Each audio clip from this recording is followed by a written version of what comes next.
It's the Morning Brew with friends. We got a packed show on a Tuesday morning. I love this. We're going to be talking technology and cancer detection and the mole mapper this morning. We're talking about orangutan preservation efforts with folks from the zoo. And Winter Market is being held in Albuquerque this time, and Kenny Chavez is in to talk about that. And because Kenny doesn't like to talk about sports, we brought in Damasio Page to talk about the big fight this weekend. All on the Morning Brew with friends.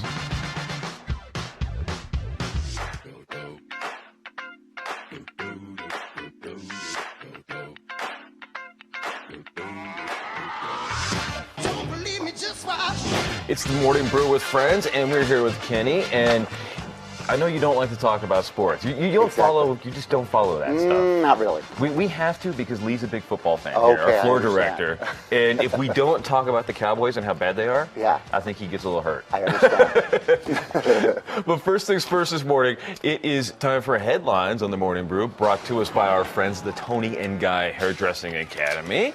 And first things first, I love this. It's always good to hear about a local company expanding and growing, right? Yes, it is. And have you heard, we were talking a little bit earlier, you didn't know what Scorpius Technologies does. Didn't know what Scorpius Technology was. And these guys it's craziness. They're going to expand. They're going to add 300 people here in Albuquerque, and they're actually getting some state help and a bunch of other things to do this. Where are they located? Northeast Heights area. Okay. And these guys do optical lasers, but they're the kind that go on a little tiny chip, the kind of thing that might go in your phone or might go in your computer, and super, super fast. Wow. So get this, you can download an HD movie in 2 seconds. Nice. How great would that be? Yeah, how great would that be? It's evolving daily. Right. And so this is the kind of thing, I don't even think my computer's fast enough to be able to handle like that kind of speed. But it'd be great to be able to download it, like a movie with no buffering in like 2 seconds, just 2 like seconds, that. that's it. Yeah. Right. It'd be really awesome. So I can't wait for this stuff to really hit the market and start going. That's great. Yes, and it's built on technology that was developed right here at Sandia National Labs. It's the same kind of stuff that built MCore, all of the great it's just lasers on a chip. It's really awesome stuff. Nice. Right.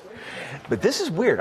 This is a thing that came up a while back, and the state is now looking at possibly implementing a curfew for kids.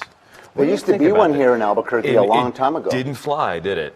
I don't think it was lawful. Nobody abided by it. Right. And no one liked it. I was a kid at the time in the 90s when they had this, and I didn't like it. I thought it was a little unfair because, we weren't doing anything bad. We were just out, probably I think back then, just hanging out the frontier. Does APD have the manpower to watch and take care of this at night? I have no idea about that, but this is interesting because it all comes back from a lot of the violence and a lot of the other things that have been happening in our city. And lately. A lot of the stuff APD's been dealing with in general, mental health issues, all of that. A lot of those people are under the age of 18.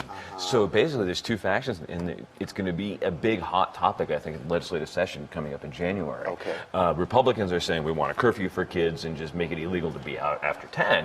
And Democrats are saying, wait a second, we have no money for this, we need to do some other things, and what about the mental health component? So Democrats are saying, let's put some money behind this and see if we can find better ways to implement it rather than just making a law that we can't implement. So we'll see what happens with that. I think it's going to be a super hot topic coming up in the legislative session, right? We were talking about this a couple of seconds ago.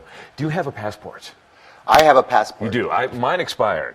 Okay, you got to get a new one. I need to, because it's coming up, the Real ID stuff, right? Okay. Like, you can't get on very, very soon. More security, more... All of that stuff, all the Homeland Security stuff is a big deal right now. And so, New Mexico's driver's license don't meet a federal minimum standard.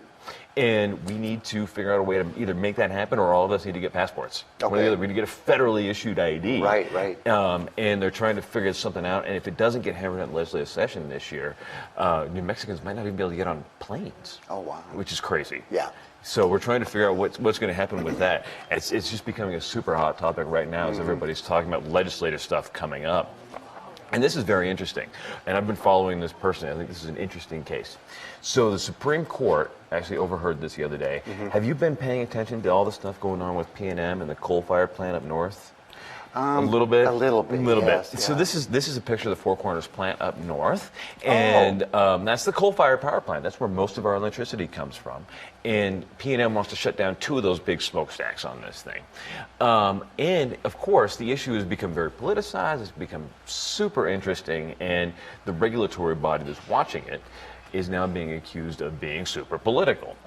And they're not supposed to be. They're just supposed to be regulators for the guys at the PRC. So an environmental group out of Santa Fe sued and took it to the Supreme Court. And the Supreme Court yesterday unanimously shut down the environmental group's petition and said, no, you guys are full of it, and goes back. So now there's still 4 And stacks. there's still 4, and so now there's still 4, well, for the moment, and they're trying to work their way through the plan. The problem is the environmental group wants there to be no stacks. Yeah. And so we'll see what happens with this going forward. But it's just little development by little development. It makes it hard for both environmentalists and for P&M to kind of get on the same page and figure out what's going on with this. After all these years, there should get something going on. Right. Keep New Mexico clean. Right. And also full of electricity. Like we need to do both. And it's the way the system is set up right now, you can't do both. Yeah. You know? This was interesting. We were talking about this a minute ago. New Mexico tied for 34th in our integrity ranking. And this is a ranking by... That's sad. Right. It's a national institute that looks at all of 50 states and says, you know, who kind of is the best and who is the worst at not just bringing up laws that make life good for everybody, right, but enforcing them, and also states where politicians aren't totally in trouble all the time with problems like, you know, the Secretary of State and like other people recently who have had problems with campaign finance reform, all of that. Exactly. And New Mexico got D- from this institute. Who was last? You know, I don't really know. I'm going to guess Mississippi, Arkansas. I forgot. I don't have the full list in front of me right now. We were almost last. Let's see. We have the map here. Let's see who got the F. There's some red there of the Fs. That's Louisiana, Oregon. I wonder, Oregon, you don't think of Oregon as being that bad, but they certainly got that.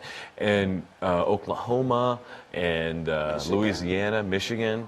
And we're kind of just D- right there. Alaska and California are doing great on this, but they only got a C. Maybe they'll grade us on a curve next time. But the interesting thing about this is, compared to last year, a D- is an improvement. From the F. Right. We actually we were ranked 39th last year. We actually did have an F. We're a little better. We're still not there though. Yeah. And then finally in headlines, it's going to get cold. So this weekend is supposed to get cold, rainy. Man, I'm not looking forward to it. It's scarf weather already. So. But we're going to be back in a couple of seconds on the Morning Brew with Friends, and we're going to be talking to the doc about the new Mole Mapper app that she's created at University at UNM Health Science Center. Should be very cool. Yeah, and you guys will be back in a couple minutes to talk about both winter markets. There's 2 of them this year. There's 2 of them this year. That'll be great. We'll see you in a couple of seconds then, Kenny. Sounds good. Back in a minute on the Morning Brew with Friends.